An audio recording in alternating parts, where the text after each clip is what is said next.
Ассаламу алейкум рахматуллахи баракату, дуслар, халлар, маллар. Короче, мен мында тігу блин занимаюсь, короче. Я наконец-то нашел ниточки, питочки деген кебек.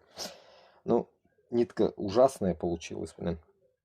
Рвется, я не знаю, почему она рвется. ХБшная, что ли, как, что за дичь они продают, придурки. Оғында шундай алған ем, қоранда. Аузына тышим. Ну, нәрсе, мында яңлап отырам. Вот, Габбасов наишетем азерлар, блин. Сейчас до этого я написал как раз 3 минуты, ответил. И сейчас мы потом будем раздувать эту тему, когда у меня интернет будет на эфире.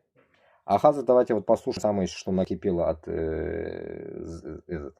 от новостей последних. Я как бы сегодня чуть-чуть слушаю, ну, потому что у меня люди, соседи, но пока никого нету. Послушаем и поговорим об этом. Сейчас врублю. Организации, правда, какой именно, не сообщили.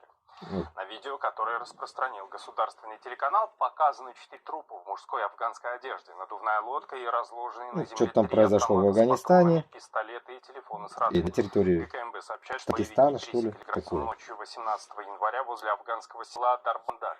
Этот участок охраняется погранзаставой Йолп. Предварительно таджикистанские пограничники предложили нарушителям сдаться, но они оказали им вооруженное сопротивление, и пограничники их нейтрализовали. Имеются ли с таджикистанской стороны погибшие и пострадавшие, в ГКМБ не сообщили.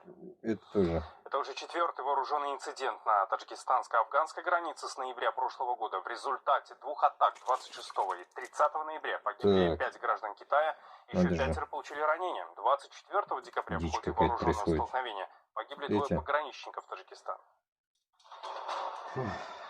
Страны Центральной Азии должны отказаться от своего суверенитета в пользу России. Об этом говорит идеолог так называемого русского мира Александр Дугин. Пропагандист уверен, что только так официальная Москва может претендовать на статус мировой державы. Все подробности у Камилы Валиевой.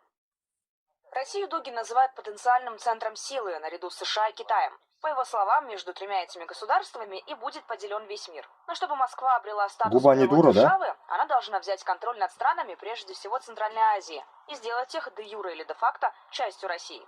Нельзя согласиться с существованием суверенной Армении, или суверенной Грузии, или суверенного Азербайджана, суверенного Казахстана, суверенного Узбекистана, Таджикистана, Киргизстана, и либо они будут в нашем лагере частью нашего единого союза, либо они станут плацдармом Запада. Дугин не уточнил, как Россия намерена добиваться желаемого господства в Центральной Азии – экономически, дипломатически или военным путем. Отметим лишь, что российская армия уже почти... И